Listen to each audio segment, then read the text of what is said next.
بسم اللہ الرحمن الرحیم الصلاۃ والسلام علیک یا سیدی یا رسول اللہ وعلی آلک و اصحابک یا نور اللہ اللہم صلی علی محمد کما تحب و ترضی لہ۔ درود پاک کی فضیلت و برکات کسی سے ڈھکی چھپی نہیں،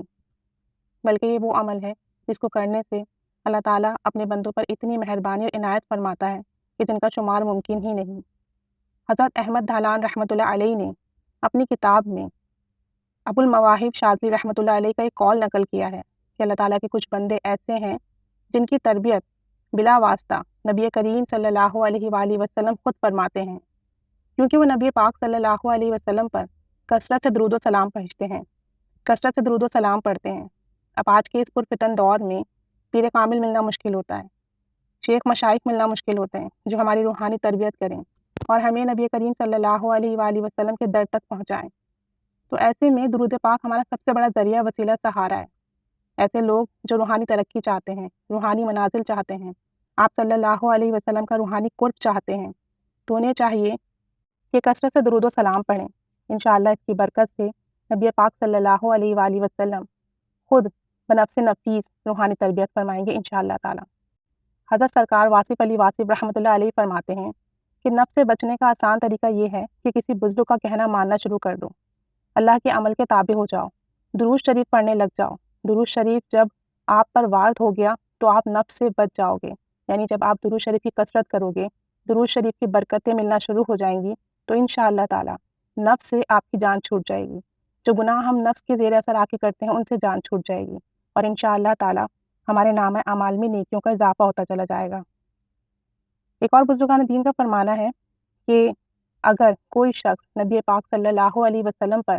درود و سلام پڑھتے ہوئے آداب کا لحاظ رکھیں، ادب کا خیال رکھیں، محبت سے پڑھیں اور سرکار دو عالم صلی اللہ علیہ وآلہ وسلم کی ادب کے ساتھ درود شریف پڑھیں،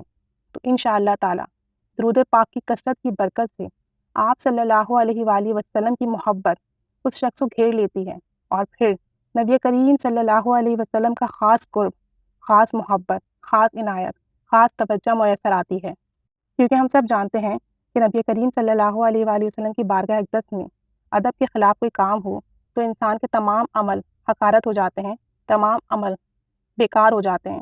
تو نبی پاک صلی اللہ علیہ وآلہ وسلم کی بارگاہ میں قبول و مقبولی کی منظوری کی شرط ہی ادب ہے۔ اگر اس شرط پر پورے اتریں گے اور ادب کے ساتھ، محبت کے ساتھ درود و سلام پڑھیں گے تو بہت جلد بارگاہ رسالت صلی اللہ علیہ وسلم سے منظوری مل جائے گی، اور انشاءاللہ تعالی نبی پاک صلی اللہ علیہ وآلہ وسلم کی بے مثال محبت دل میں پیدا ہو جائے گی۔ اسی طریقے سے حضرت علی بن محمد بن حسین سعادات خاندان کے عظیم بزرگ میں سے ہیں، مشہور ولی اللہ ہیں، بہت بڑے عالم دین تھے۔ آپ کو نبی کریم صلی اللہ علیہ وسلم سے بے پناہ محبت تھی۔ زیادہ تر وقت آپ نبی کریم صلی اللہ علیہ وسلم کی مدح، ذکر اور درود و سلام میں گزارتے تھے۔ آپ رحمۃ اللہ علیہ بیداری میں آپ صلی اللہ علیہ وآلہ وسلم کی زیارت باسعادت سے مشرف ہوئے۔ الحمدللہ جب ہم بہت کثرت سے درود شریف پڑھتے ہیں تو اللہ تعالی ہم پر یہ انعام عطا فرماتا ہے کہ ہم نبی کریم صلی اللہ علیہ وآلہ وسلم کو جاگتی حالت میں، بیداری کی حالت میں دیدار کر لیتے ہیں۔ اب سوچیں کہ کتنا بڑا مقام ہے کہ ایک شخص نبی کریم صلی اللہ علیہ وسلم کو اگر خواب میں دیکھ لے تو آپ صلی اللہ علیہ وسلم کی شفاعت واجب ہو جاتی ہے۔ آپ صلی اللہ علیہ وسلم کی برکت سے روحانی ترقی آسان ہو جاتی ہے، اعمال سہلے مل جاتے ہیں اور دین و دنیا کے تمام کام بن جاتے ہیں۔ اور اگر کوئی شخص جاگتی حالت میں نبی کریم صلی اللہ علیہ وسلم کا دیدار کر لے تو سوچیں پھر اس پر کیسے کیسے انعام و اکرام کھلتے ہوں گے۔ اور جاگتی حالت میں، بیداری حالت میں دیدار ہو جانا یہی سب سے بڑی نعمت ہے۔ اسی طریقے سے مفسر قرآن اسماعیل حقی رحمۃ اللہ علیہ بزرگان دین لکھتے ہیں، توبہ کرنے والے کو چاہیے کہ توبہ کرتے وقت عاجزی اختیار کرے اور درود شریف کثرت سے پڑھے، اور نبی کریم صلی اللہ علیہ وآلہ وسلم پر کثرت سے درود شریف پڑھیں۔ اسی طریقے سے جب حضرت آدم علیہ السلام نے اللہ کی بارگاہ میں توبہ کی تو اس وقت نبی پاک صلی اللہ علیہ وسلم پر درود پڑھا اور ان کا وسیلہ پیش کیا تو ان کی توبہ قبول ہوئی۔ تو اگر کوئی شخص جس سے گناہ سرزد ہو جائے اور وہ اپنے گناہ سے توبہ کرنا چاہتا ہو، معافی مانگنا چاہتا ہو، تو اسے چاہیے کہ نبی کریم صلی اللہ علیہ وسلم پر کثرت سے درود شریف پڑھے، عاجزی کرے اور اللہ سے توبہ کرے، تو انشاءاللہ اس کی برکت سے توبہ بھی ملے گی، خلاصی بھی ملے گی گناہ سے، اور توبہ قبول و مقبول بھی ہوگی، اور توبہ پر استقامت بھی ملے گی انشاءاللہ تعالی۔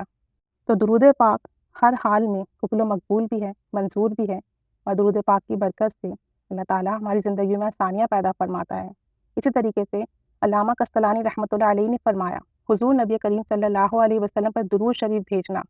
اوقات و مقامات کے اختلاف کے ساتھ تمام عبادات میں جائز ہے۔ جمعہ میں، جماعت میں، خطبات میں،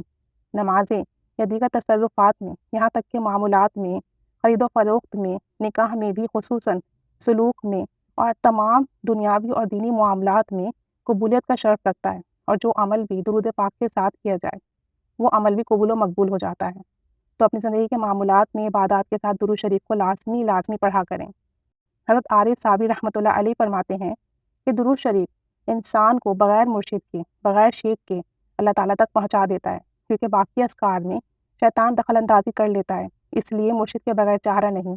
لیکن درود شریف میں خود مرشد چونکہ نبی کریم صلی اللہ علیہ وآلہ وسلم ہے، اس لیے شیطان اس عمل میں دخل اندازی نہیں کر سکتا۔ تو جنہیں شیخ کامل نہیں ملتے، جنہیں نیک بزرگان دین کی صحبت میسر نہیں آ رہی، جو اس طرف پریشان ہیں، تو درود شریف کی کثرت کریں، انشاءاللہ تعالیٰ شیطان کے شر سے وار سے محفوظ رہیں گے، اللہ تک بآسانی پہنچ سکیں گے، نبی کریم صلی اللہ علیہ وسلم کے در تک بآسانی پہنچ سکیں گے، اللہ اور اس کے حبیب صلی اللہ علیہ وسلم کی قربت، محبت میسر آئے گی، تو دین کے کام بھی بن جائیں گے، دنیا کے کام بھی بن جائیں گے، انشاءاللہ تعالیٰ آخرت بھی سنور جائے گی، اور خاتمہ ایمان پر بالخیر ہوگا۔ آج جمعۃ المبارکہ ہے، آج کے دن کثرت سے درود شریف پڑھیں، خاص کر جمعے کی نماز کے بعد درود و سلام کا اہتمام کریں، باوضو ہو کر کم از کم ایک تسبیح روزہ رسول صلی اللہ علیہ وسلم کے تصور کے ساتھ پڑھیں، اور پھر اس کا ہدیہ نبی پاک صلی اللہ علیہ وآلہ وسلم کی روح مبارک کو کریں، اور تمام امت کو کریں، اور خوب درود و سلام پڑھیں اور خوب دعا کریں۔ اللہ تعالیٰ ہم سب کی جائز دعائیں، مرادیں، حاجات پوری فرمائے، ہمارا درود پاک پڑھنا قبول فرمائے، ہماری مشکلات حل فرمائے، ہم سب کے حال پر رحم فرمائے، ہمیں درود پاک کی خالص برکت عطا فرمائے، آمین بجاہ النبی الآمین صلی اللہ علی محمد صلی اللہ علیہ وآلہ وسلم۔ اللہم صلی علی محمد کما تحب و ترضی عنہ۔